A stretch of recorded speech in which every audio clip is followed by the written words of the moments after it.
Salut à toi. J'espère que tu vas bien et que tu es prête pour une nouvelle semaine de préparation. Aujourd'hui, je reviens avec une nouvelle vidéo dans le cadre de la série sur l'action administrative. Tous les actes de l'administration sont soumis au principe de légalité. C'est dans le cadre de la légalité que les autorités administratives peuvent exercer leurs prérogatives. Dans cette vidéo, nous allons d'abord étudier l'hiérarchie des normes. Ensuite, nous allons nous intéresser au principe de l'égalité et ce qu'il signifie concrètement. Enfin, nous allons aborder la notion de contrôle de l'égalité. Commençons par la hiérarchie des normes. Ce qu'il faut retenir, c'est que chaque norme juridique doit se conformer à l'ensemble des règles en vigueur ayant une force supérieure dans la hiérarchie des normes, ou du moins être compatible avec ces règles. Sous la Ve République et en interne, la hiérarchie des normes est la suivante.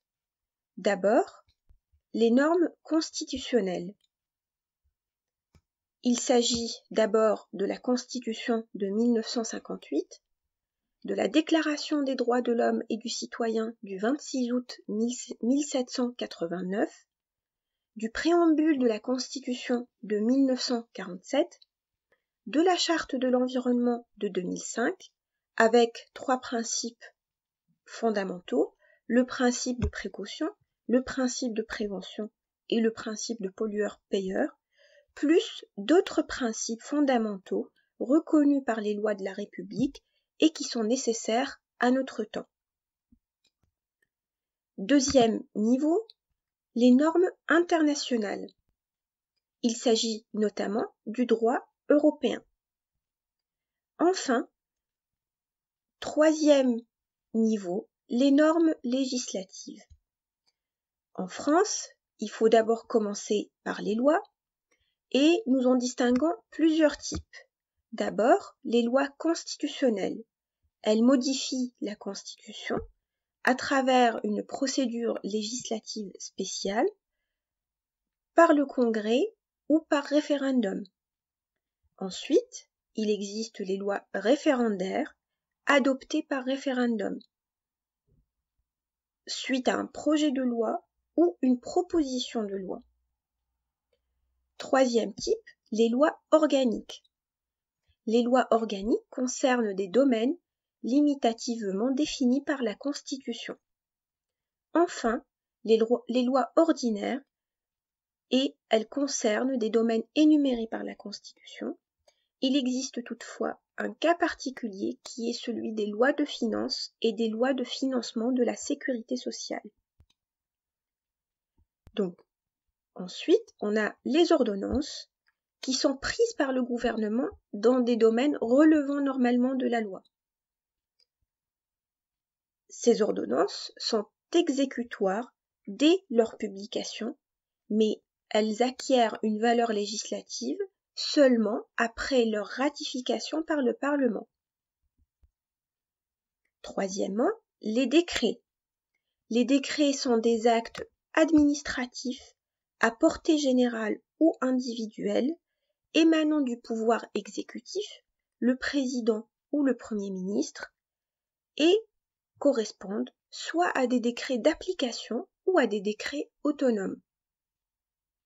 On parle ainsi d'un décret en Conseil des ministres, d'un décret en Conseil d'État ou d'un décret simple.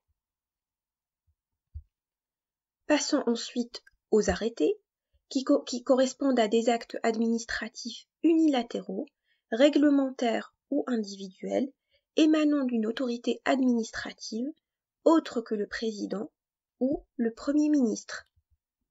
Enfin, dernière norme législative, les circulaires. On parle notamment de circulaires interministérielles, de circulaires ministérielles, etc. Voilà pour l'introduction sur la hiérarchie des normes. Passons maintenant au principe de l'égalité. Ce principe de l'égalité présente deux aspects interdépendants. D'abord, l'administration agit régulièrement et légalement lorsqu'elle n'enfreint pas le droit, ce qui signifie une comptabilité et non-contrariété avec le droit. Deuxièmement, l'acte administratif est légal lorsqu'il est conforme au droit. Le principe de légalité peut être assoupli dans un contexte de crise. Deux cas précis, l'état de siège et l'état d'urgence. L'état de siège et l'état d'urgence correspondent évidemment à des circonstances exceptionnelles régies par la théorie des circonstances exceptionnelles selon le Conseil d'État. Ensuite, il existe un dispositif exorbitant du principe de légalité, cela correspond aux actes de gouvernement. Donc, pour faire simple, trois exceptions à ce principe de légalité, l'état de siège, l'état d'urgence et les actes de gouvernement. Enfin, passons maintenant concrètement aux dispositifs prévus pour le contrôle de légalité. Le contrôle de légalité s'effectue par le représentant de l'État dans le département ou la région. Depuis la loi du 2 mars 1982, il y a eu suppression de la tutelle, c'est-à-dire du contrôle a priori, et du contrôle d'opportunité. Aujourd'hui, le contrôle de légalité respecte trois principes. Les actes de la collectivité sont immédiatement exécutoires dès leur publicité, notification ou transmission au préfet. Le contrôle s'exerce a posteriori et porte sur la légalité seulement. Enfin, le contrôle s'exerce par le représentant de l'État dans les cas prévus par le législateur, et si une ou plusieurs irrégularités sont constatées, alors on passe à un règlement à l'amiable et si nécessaire, l'acte est déféré au juge administratif. Voilà, maintenant tu sais tout sur le principe de l'égalité, ce principe qui guide et encadre l'action de l'administration. Cette dernière a également pour tâche d'assurer son respect. En effet, la carence de l'administration à faire respecter systématiquement la légalité pourrait engager sa responsabilité sur le terrain de la responsabilité pour faute. La responsabilité de l'administration peut également être engagée en dehors de toute faute lorsqu'elle cause une rupture de légalité devant les charges publiques, soit par son impuissance à mettre fin à une situation illégale ou son refus de prêter le concours de la force publique. La prochaine et dernière vidéo de cette série sera donc consacrée à la notion de responsabilité de l'administration. J'espère que cette vidéo t'a plu. Dans ce cas, n'hésite pas à laisser un pouce bleu. Et pour m'aider à améliorer la chaîne, j'aimerais savoir si ce type de vidéo est utile et s'il correspond à tes besoins et tes attentes. J'attends donc tes commentaires pour en savoir plus. Merci beaucoup et à très bientôt.